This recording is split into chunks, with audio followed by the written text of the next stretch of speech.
is the title. This one's written in Latin, and it's the beginning of a really famous saying by Horace, who's a Roman poet.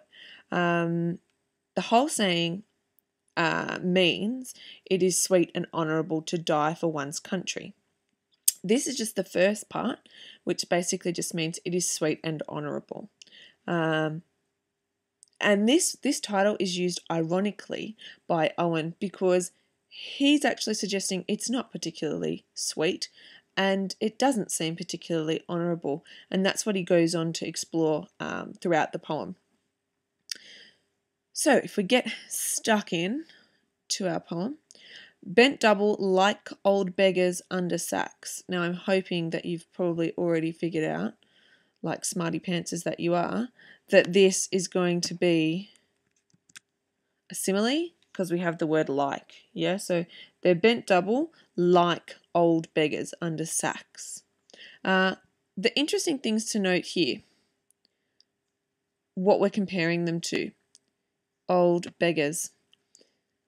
This is talking about the soldiers. All right, so it's talking about the soldiers being bent over, looking like old beggars. We know that a simile is used to help describe something. It's describing them as old beggars. Now, the first word, old, suggests to us that these are prematurely aged people.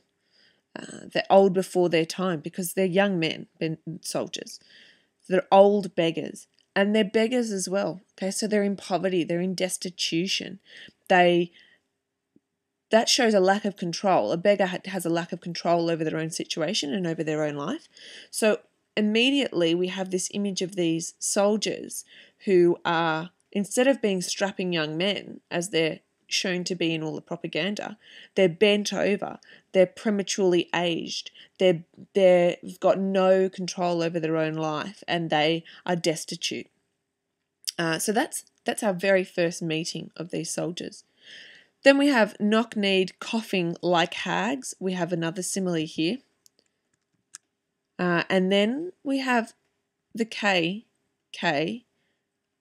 and K, okay, coughing. So knock-kneed.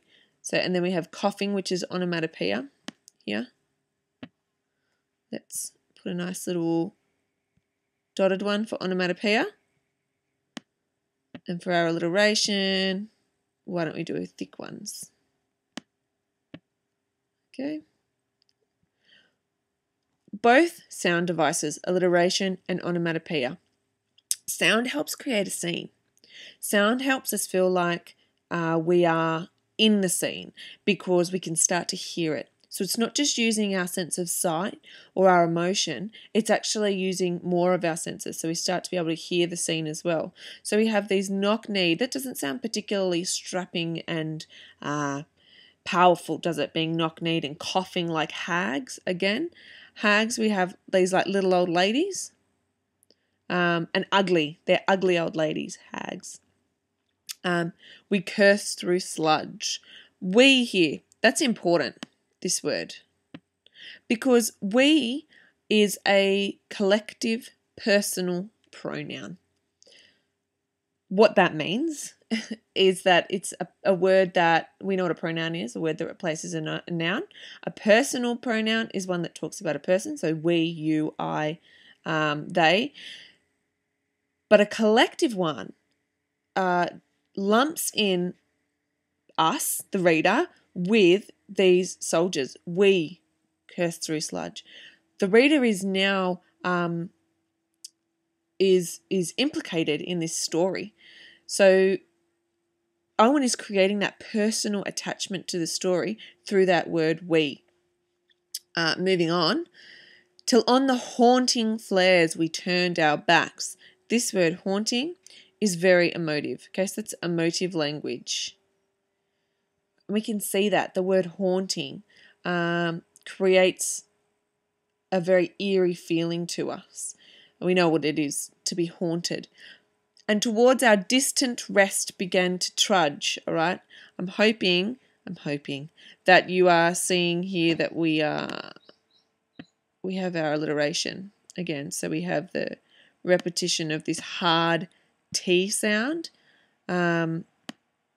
Rest here, to, and trudge. The other thing to note is that word trudge. The word trudge is onomatopoeia. It tells us how they're moving, and they're not moving, particularly lightly or gracefully. They're not even moving with particular purpose. They're actually moving really sluggishly, and it's difficult, and they're tired. Basically is what this is showing us. The other thing is the repetition of the T sound. The towards our distant rest began to trudge. It shows us it lets us hear them walking, okay, because we have this repetition of the T. It sounds like they're marching. Again, we have alliteration here where we have men and then marched. Men marched asleep. Again, we're hearing them marching through the alliteration. But this is also an example of a metaphor. Okay, so when we're looking at this piece, the main things that are being used by Owen are similes, metaphors, sensory imagery, including things like onomatopoeia and alliteration, and the first and second person, including that we. Okay, so we brings it into a first person. But here we have men marched to sleep. It's telling us how these men are marching. They're like robots. Okay, that also is helped by the men marched. It sounds like they're just moving in time with each other, but they're asleep. They're not cognizant. They're not thinking about their surroundings. They're like robots. They're not real humans. They're asleep. Then we have many have lost their boots, but limped on bloodshot. All went lame, all blind. So again, this is doing something similar, this use of all, doing something similar to the we, because it's giving us this sense that we're all together. It's a communal noun, and helps it to be a communal experience. Now, this word lame here is important because that means that you're helpless, you can't move. It's emotive, but it also means that you're disabled in some way. I think it's also, when we have this word all, maybe it's not just talking about the soldiers. So we're all lame and we're all blind. The whole country, the whole world, this war is creating a situation where everybody is helpless and everybody's blind. Nobody can see. People think that this is glorious, and it's not. They're blind to the realities of things. Then we have this drunk with fatigue. Okay, they're not actually drunk, are they? So let's put our little metaphor colour in here. Drunk with fatigue. The word drunk, it sounds like you have no control over your mind, but it also could bring back memories of, it's a reminder of the boys being out together, these soldiers maybe being out and having a good time. But they're not now, okay? They're not out having a good time. Now they're drunk with fatigue. They're not mentally capable. They're so tired. But like the war is drunk. Maybe the war is drunk as well. Maybe people aren't thinking this through properly. It's not mentally fully capable. Then we have hoots. Okay, again, onomatopoeia. Nice important one for us. Of tired, outstripped 5 nines. Personification here, because we're giving tiredness to gas shells, which makes a personification. But even the gas shells are tired. Okay, it gives us this feeling that this whole war is just dragging on, and there's no purpose to it. Because when you're moving with purpose, you're not tired, you're energized. Everything's tired.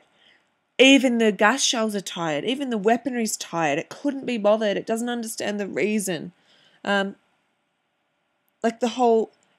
gives us this sense of this pointlessness. And we've had in this first stanza this real kind of rhythm.